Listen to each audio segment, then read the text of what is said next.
The recent attacks in Paris have caused awareness around the University of New Mexico.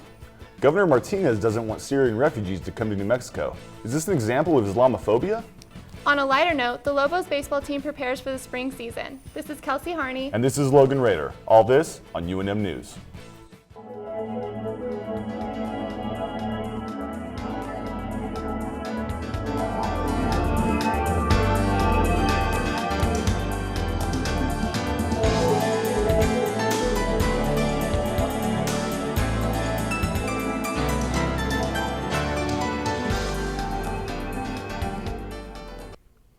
The attacks in Paris have even caused repercussions at the University of New Mexico.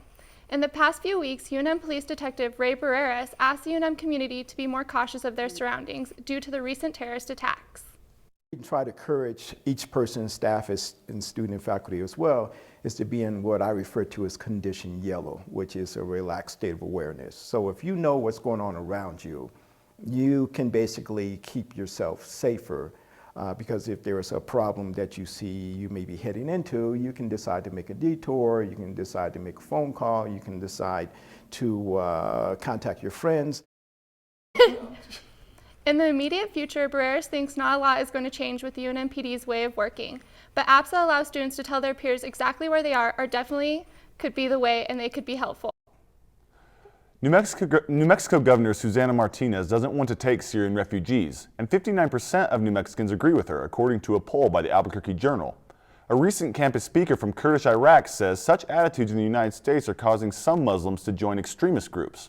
Mariela Hernandez reports Kurdish American Sami Shaker spoke about Islamophobia at a colloquium series titled Islam and Middle East After the Arab Spring.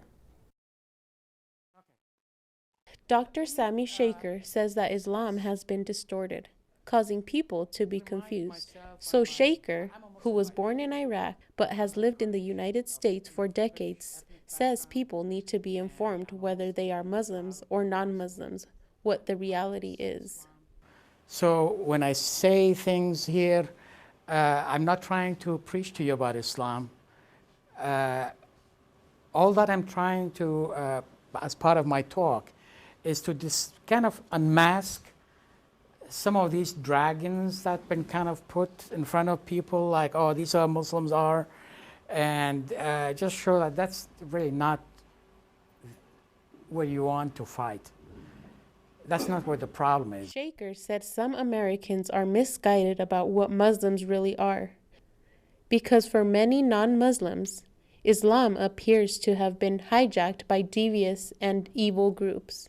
So many Americans fear Islam, including mainstream Muslims, a practice known as Islamophobia.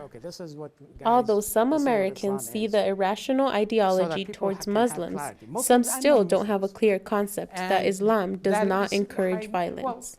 A lot of scholars are doing just that, but somehow it just didn't filter down to everybody yet. But as time goes on, I can see that more and more people are becoming enlightened and see that, look, this is nonsense. Islam means peace, but seeing how some Muslims are killing each other gives some citizens the wrong idea. According to Shaker, nations fail because of inequality and they do not deliver basic human needs.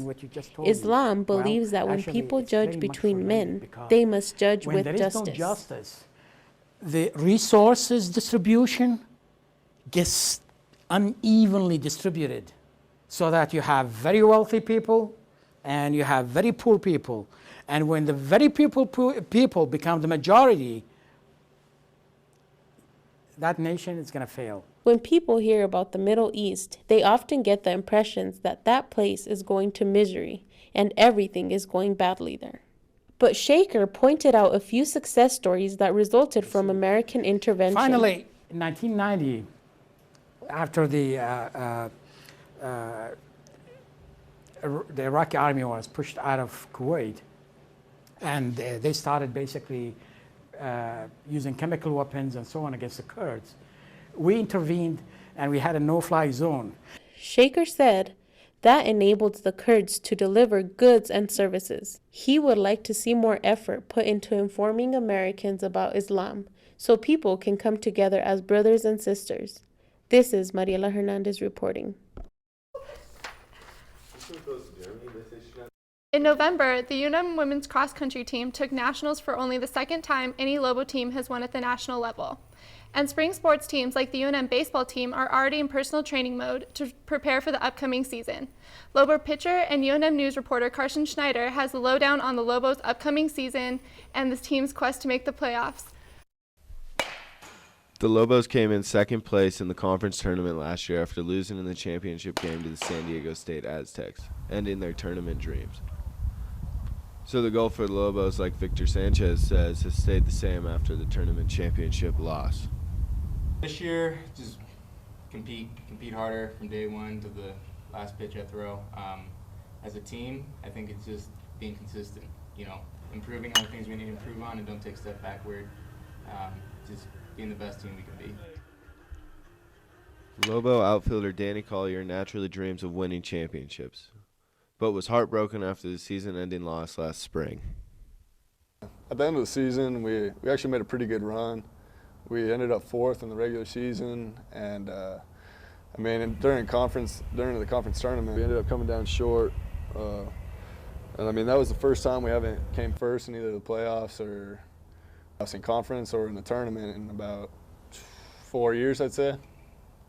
So it was pretty heartbreaking to not keep the tradition going and going back to back. I think it's just the key part to us this year is just the new faces and the mix of the old guys helping out the new guys. And every year you have some unknowns, but this year there's a lot of veterans on the team that have been there and done it before, been through the struggle, and kind of are hungry for how we ended last year. So it's just exciting being part of a new group and a new coaching staff. Big-time NCAA football and basketball programs are not necessarily dominant in baseball. Vanderbilt won it all in 2014 and Virginia in 2015, and the UNM Lobos aspire to become a top 25 team. Our coaches, Coach Birmingham specifically, he always tells us and emphasizes on he never lowers a bar for anybody. So he has high standards, and if you're not cutting it, even if he likes you, even if you're performing but not performing to the ability that he thinks you have, then he's going to make sure you know that. The Lobos would also like to see a championship written up on the wall in the center field corners, but will have to work for it throughout the whole year. This is Carson Schneider reporting. Kelsey, I can't wait to see what the Lobo baseball team brings to the table this season. Yeah, Logan, I'm sure they'll do great. Thank you for joining us here on UNM News.